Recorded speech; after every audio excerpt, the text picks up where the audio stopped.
Hello guys. जय माता दी। जय माता दी। आज हमें नवरात्रि के दिन, हमें अष्टमी के दिन कौन कौन सी चीज़ हमें चढ़ानी चाहिए और हमें कब व्रत करना है और हमें नौवीं के दिन हवन करना है कि कब करना है, हम आपको आज इस बताएंगे। पहले तो हम बताते हैं कि अष्टमी के दिन महागौरी माता का दिन होता है। जो चढ़ती और उतरती का जो व्रत करते हैं, जो 2 दिन का व्रत करते हैं, तब हम उसको 30 तारीख को, 30 सितंबर को हमें 2025 को व्रत करना है। और हमने 22 सितंबर को हमारा प्रथम जो चढ़ती उतरती का जो बोलते हैं वो प्रथम दिन, और अष्टमी के दिन जो व्रत किया जाता है वो 30 तारीख को महिलाएं या पुरुष व्रत कर सकती हैं। और हमें अष्टमी के दिन कैसे हमें श्रृंगार माँ के चरणों में चढ़ाना चाहिए और कौन कौन सी चीज़ हमें चढ़ानी चाहिए और हमें क्या क्या हमको चाहिए सामान, हम इस आज आपको बताएंगे। और अष्टमी का दिन इतना अच्छा माना जाता है, ऐसे माता रानी का 9 दिन बहुत अच्छा होता है।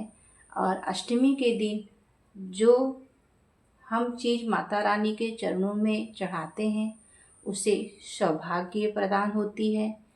घर के बुजुर्ग, बच्चे, परिवार पूरा हंसी खुशी से रहें, कलेश न होए। महाअष्टमी के दिन यह जरूर करना जरूरी चाहिए।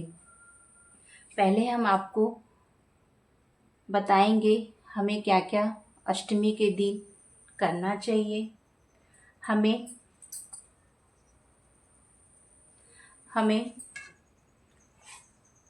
फूल, आपके पास गुड़हल का फूल मिल जाए, अड़हुल का फूल मिल जाए तो आप वो भी ले सकते हैं। पंचमेवा भी आपको चढ़ाना है और गणेश जी को दुर्वा जरूर चढ़ाना है। और लवंग, सुपारी, इलायची का भोग भी हमें माता रानी को चरणों में लगाना है। और बतासा भी अष्टमी के दिन हमें चढ़ाना है। अभी हमने बतासा नहीं रखा है गाइस, लेकिन अष्टमी के दिन आपको बतासा रखना है। और पान का पत्ता, उस पर लवंग, सुपारी, इलायची का आप भोग माता रानी के चरणों में आप रख सकते हैं।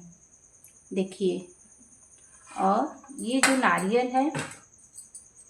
नारियल है अष्टमी के दिन हमें माता के चरणों में स्थापित कर देना है।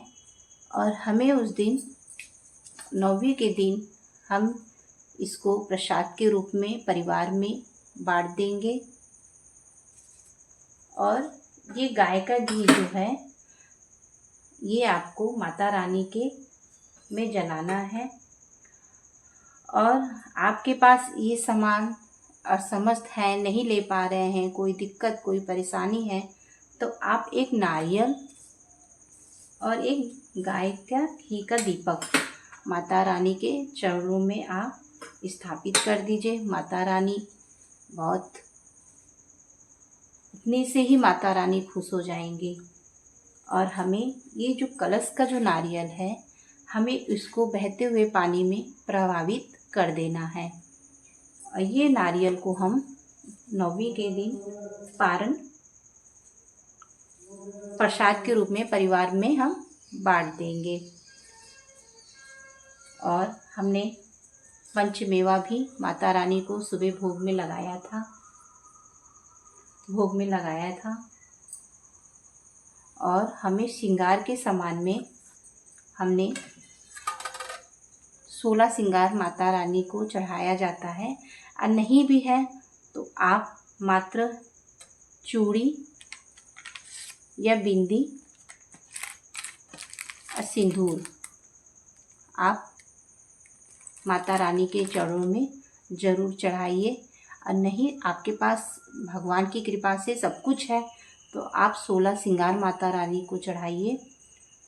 हमने चूड़ी, सिंदूर, बिंदी, मेहंदी, ये मेहंदी हमने लिया, ये नेक पॉलिश हमने ली, एक कंघी हमने माता रानी के चरणों में अष्टमी के दिन हमें इसको चढ़ाना है। और हमें चढ़ा के इसको 9वीं के दिन सुहागिन जैसे आप हैं, आप अपने परिवार में सबको दे दें, सब पहने, नहीं तो पंडित को भी दान कर सकते हैं। जो पहले दिन का जो श्रृंगार का सामान चढ़ाया जाता है उनको, वो चीज़ को हमको पंडित जी को देना रहता है। और जो अष्टमी का जो हम श्रृंगार का सामान चढ़ाते हैं वो अपने लिए ही रखते हैं। और जो 9 दिन महिलाएं व्रत करती हैं वो महिलाएं कब हमें पारण करना है, तो जो चढ़ती उतरती का जो व्रत करती हैं वो 1 तारीख को 9वीं के दिन हवन करने के बाद करेंगी। और जो 9 दिन का व्रत करती हैं तो 2 अक्टूबर को पारण करेंगी, 10वीं के दिन पारण करेंगी। और आपको ये भी बता देते हैं गाइस कि हमें कन्या पूजन भी अष्टमी के दिन महागौरी का पूजा किया जाता है। और 9वीं के दिन हमें हलवा पूड़ी का पहले भोग नहीं लगता है। पहले माता रानी को हवन में हलवा पूड़ी भोग लगाया जाता है, हवन किया जाता है। तब कन्या को बुला के उनके लिए भोजन बना के साफ़ सुथरा, घर को पूरा साफ़ सुथरा करके आप ये कन्या पूजन आप करिएगा। 9वीं के दिन ही कन्या पूजन की जाती है। हवन पहले करने के बाद तब कन्या पूजन की जाती है। गाइस, आपको समझ में आ गया। और आपको ये भी हम बताएंगे कि माता रानी के पूजा पाठ में कोई भी गलती हो या कोई भी कुछ हो तो उससे हमें हाथ जोड़ से विनती करनी चाहिए। हे माँ, दुख हर, दरिद्र हर, संकट हर। हम माता रानी के चरणों में हम हाथ जोड़ के विनती करेंगे। और हमें 30 सितंबर को हमें अष्टमी का व्रत करना है। और जो 9 दिन का जो व्रत करते हैं उनका पारण 10वीं के दिन पारण उनको करना है। बहुत जगह सप्तमी करते हैं, अष्टमी में हवन करके पारण करते हैं। और बहुत जगह होता है कि अष्टमी के दिन महागौरी की पूजा करने के बाद 9वीं में हवन करके कन्या पूजन की जाती है।